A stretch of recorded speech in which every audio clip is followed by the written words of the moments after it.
दोस्तों, अगर आप बाज़ार में अपना पैसा इन्वेस्ट करना चाहते हैं तो अभी जुड़े एंजल ब्रोकिंग के साथ में, क्योंकि यहाँ आपको मिलती है एक अच्छी एडवाइस और भरोसेमंद सर्विस। और यहाँ अकाउंट ओपन करना भी है बिल्कुल फ्री ऑफ कॉस्ट। तो आज ही जुड़े एंजल ब्रोकिंग के साथ में। अकाउंट ओपनिंग लिंक डिस्क्रिप्शन में है। आज ही अपना अकाउंट ओपन कराएं।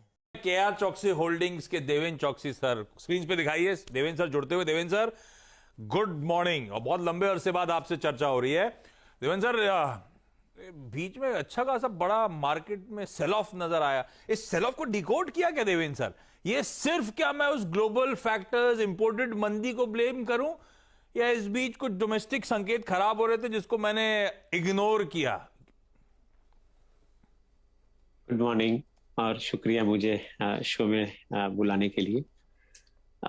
जो हिसाब से मार्केट में, ग्लोबल मार्केट में जो सेल ऑफ हुआ है, उसके अंदर आई थिंक एक चीज सामने उभर के आती है कि जो गए सालों में एक्स्ट्रा मनी जो बिजनेस के अंदर, जो कंपनीज के अंदर पार्क हुए हैं, मार्केट पॉइंट ऑफ व्यू से बात कर रहा हूँ, तो जो नए काउंटर्स के अंदर एक्स्ट्रा मनी जो पार्क हुए, जो लिक्विड मनी, लिक्विडिटी ज्यादा थी, वो पैसा जो पार्क हुए, that funds have started systematic withdrawals from the market। तो जिसे हम बताते हैं कि कंपनी के प्राइस के अंदर एक तो कंट्रीब्यूशन रहता है प्राइस अर्निंग का, और दूसरा कंट्रीब्यूशन रहता है परसेप्शन अर्निंग का। तो ये परसेप्शन अर्निंग का जो कंट्रीब्यूशन है, जिसके अंदर आपने काफी नई जमाने की कंपनी, न्यू एज कंपनी को आपने आई थिंक टर्नओवर के हिसाब से वैल्यूएशन दिया था, तो वो फंड्स अभी वहां से निकलते जा रहे हैं। एक मैंने अच्छी स्टडी की थी रिसेंटली कि ट्विटर जब भी कंपनी लिस्ट हुई थी, तभी करीबन 400-500 मिलियन डॉलर का उनका रेवेन्यू था। और 2013 में जब भी वो लिस्ट हुई, तभी उसके जो दाम में जो लिस्ट हुई, आज की तारीख में वो दाम से वो करीबन 20% नीचे कोट हो रही है, और रेवेन्यू बढ़ के बना है 5-10 टाइम्स, विच इज $5 बिलियन। सो वो टाइम पे करीबन लगभग 40 के आसपास का जो रेशियो था, वो आज की तारीख में 6 के आसपास का रेशियो टर्नओवर के ऊपर वैल्यूएशन था। मैं ऐसा समझता हूँ कि कोई भी अच्छे बिजनेस के लिए वैल्यूएशन के ऊपर ट्रेड होना बहुत जरूरी है। और ये मार्केट के अंदर जो करेक्शन आया है और जो करेक्शन आ रहा है, मैं ऐसा समझता हूँ कि जो एक्सेस फ्रोथ है मार्केट के अंदर, वो निकल रहा है यहाँ से। और मैं ऐसा समझ के चलता हूँ कि शायद many companies will probably have time correction, significantly long time correction, and they may also have price correction in between as well. तो ये चीज के ऊपर ध्यान जरूर दे। I think this is what my subject reading says. Deven भाई का स्वागत है। और आप एक बहुत ही जानी मानी पुश्तैनी ब्रोकरेज चलाते हैं। बाज़ार में आप भी 3 दशक से जुड़े हुए हैं, और घर के कई सदस्य आप देखिए ब्लू चिप्स को ट्रैक कर रहे हैं पिछले 70-80 साल से। और कभी कभी आप एनालिस्ट कॉन कॉल में जब जुड़ते हैं, तो एक बहुत ही जाने माने व्यक्ति किशन भाई आपको वहाँ पर सवाल पूछते हुए दिखेंगे। बहुत बढ़िया तरीके से आप बाजार को समझते हैं। देवेन भाई, अब जरा थोड़े मुश्किल सवाल मैं पूछूंगा, क्योंकि मुश्किल सवाल पूछना आसान है, उनका जवाब देना कठिन। आपकी इजाजत हो तो चर्चा शुरू करें। शैल, आप हमें बोला कि आप जो भी पूछना चाहे पूछ सकते हैं, प्लीज। अब मजा आएगा। देवेन भाई, जो बाजार का स्ट्रक्चर था सन 2021 में मुकाबले सन 2022 में, वो अब तब्दील हो चुका है। तरलता जो हमने देखी दुनिया भर में, वो अब समझिए उस पर थोड़ा अंकुश लगता हुआ। एक्सपेक्टेशंस किस तरीके से मैनेज करनी है सन 2022 में, चर्चा कीजिए। और 2 ऐसे सेक्टर्स जहां पर जबरदस्त पिटाई हुई थी 2021 में, वो कौन से हैं जो आपको आउट परफॉर्म करते हुए दिखेंगे 2022 में? हाँ, डेफिनेटली शैल, मैं प्रयत्न करूंगा आपके इस सवाल का जवाब देने के लिए सिंपलेस्ट पॉसिबल वे इसके अंदर। 2021 के अंदर, जैसे मैंने अभी शुरुआत में बताया, कि काफी हद तक प्रभाव रहा मार्केट के अंदर लिक्विडिटी का। लिक्विडिटी के हिसाब से वैल्यूएशन काफी हद तक स्केल हुए, एंड आई थिंक वो वैल्यूएशंस कभी सस्टेन नहीं कर सकते, ऐसा क्लियरली दिख रहा था वो समय के अंदर। बट फिर भी मार्केट के अंदर जो क्राउड पुलिंग रहता है, वो क्राउड पुलिंग उसकी तरफ जा रहा था। मेरा ऐसा मानना है कि फंडामेंटल्स अच्छे होने के बावजूद भी आपको वैल्यूएशन के ऊपर डेफिनेटली ध्यान देना है। और ये समय 2022 का है, उसके अंदर ये चीज सामने आएगी। मेनी कंपनीज जहाँ पे फंडामेंटल स्ट्रांग रहेंगे, इनफैक्ट आई थिंक काफी स्ट्रांग रहेंगे। एक अच्छी चीज रहेगी कि 2021 से ज्यादा 2022 के अंदर फंडामेंटल स्ट्रेंथ कंपनीज की ज्यादा अच्छी तरह से स्ट्रांग रहेगी, इन अक्रॉस द सेक्टर रहेगी। तो ये एक अच्छा पॉइंट रहेगा, but at the same time उनके जो वैल्यूएशन है उसके अंदर थोड़ा बहुत करेक्शन डेफिनेटली आ सकता है।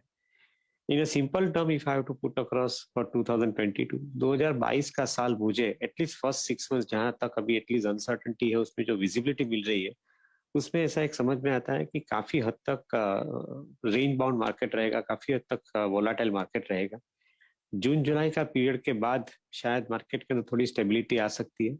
पहले 6 महीने में जो वोलाटिलिटी है उसका ज्यादातर कारण ये भी है कि जो कमोडिटी के दाम है क्रूड ऑयल के हिसाब से और टेपरिंग के हिसाब से जो इंटरेस्ट की कॉस्ट बढ़ रही है, वो दोनों चीज का प्रभाव मार्केट के अंदर रहेगा और उसके हिसाब से थोड़ा करेक्शन मार्केट में आना जरूरी बनता है।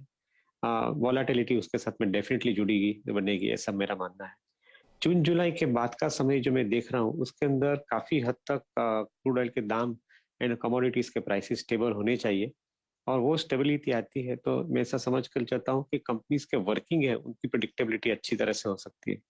प्लस इंडिया के अंदर जो हिसाब से इंफ्रास्ट्रक्चर के प्रोजेक्ट्स अभी रोल आउट हो रहे हैं, मेरा ऐसा सिग्निफिकेंट अमाउंट ऑफ कॉन्फिडेंस है और एक ऑप्टिमिज्म भी है कि India is changing and changing far better.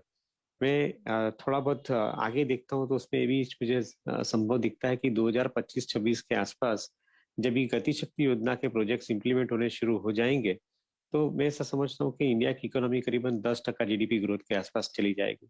तो दिस इज अ पीरियड, ये जो 3-4 साल का जो पीरियड है 2025 के पहले का, वो पीरियड जो है उसके अंदर आपको इन्वेस्टमेंट की एक अच्छी अपॉर्चुनिटी मिलेगी, करेक्शंस के साथ में आपको बाय करने की अपॉर्चुनिटी मिलेगी, और लंबे अरसे के इन्वेस्टर के लिए डेफिनेटली वेल्थ बनना बहुत संभव है, क्योंकि करीबन लेस देन $4 ट्रिलियन का मार्केट कैप जो हमारी मार्केट का आज है, मैं ऐसा देख रहा हूँ कि 2035 तक करीबन ये मार्केट कैप बढ़ के 4 गुना हो जाएगा, 15 से $16 ट्रिलियन का। तो ये एक बहुत बड़ा वेल्थ क्रिएशन का फेज आएगा। उसके लिए आपको मार्केट के अंदर करेक्शन के साथ में बाई करना जरूरी बनता है। आपका दूसरा सवाल कि कौन से दो सेक्टर के ऊपर मैं ज्यादा ध्यान देता हूँ, मुझे ऐसा लगता है कि बैंकिंग क्षेत्र के अंदर क्रेडिट ऑफटेक काफी अच्छी तरह से आगे बढ़ रही है। जो लास्ट ईयर प्रॉब्लम था कि कॉर्पोरेट क्रेडिट ऑफटेक नहीं बनता था, वो ये साल के अंदर ये रिवर्स हो चुका है। Already corporate credit demand has become very strong. ज्यादातर कारण ऐसा भी है कि गवर्नमेंट ने जो नए इंसेंटिव दिए हैं कंपनीज डालने के पीएलआई स्कीम्स के अंदर और इंफ्रास्ट्रक्चर प्रोजेक्ट्स के हिसाब से, तो every company is basically expanding their capacity and they need money. So जो बड़ी बैंक है, एचडीएफसी बैंक है, आईसीआई है, या even I think mid size banks के अंदर दूसरी जो बैंक है कॉर्पोरेट सेक्टर के अंदर, उनके लिए समय मेरे ख्याल से कॉर्पोरेट क्रेडिट ऑफटेक के हिसाब से बहुत अच्छा रहना चाहिए। फॉर्चुनेटली लायबिलिटी साइड बैंकिंग अच्छी तरह से मैनेज हुई है ये पेंडेमिक पीरियड के अंदर, ये जो बैंक के मैंने नाम दी। मैं ऐसा समझता हूँ कि अगले साल के अंदर आई थिंक उसका बैलेंस शीट के ऊपर इम्पैक्ट पॉजिटिव आएगा and I think growth will be systematically higher in this area. जो सेकंड क्षेत्र जहाँ पे मुझे एक अच्छा कॉन्फिडेंस बनता है उसके अंदर आईटी का क्षेत्र है।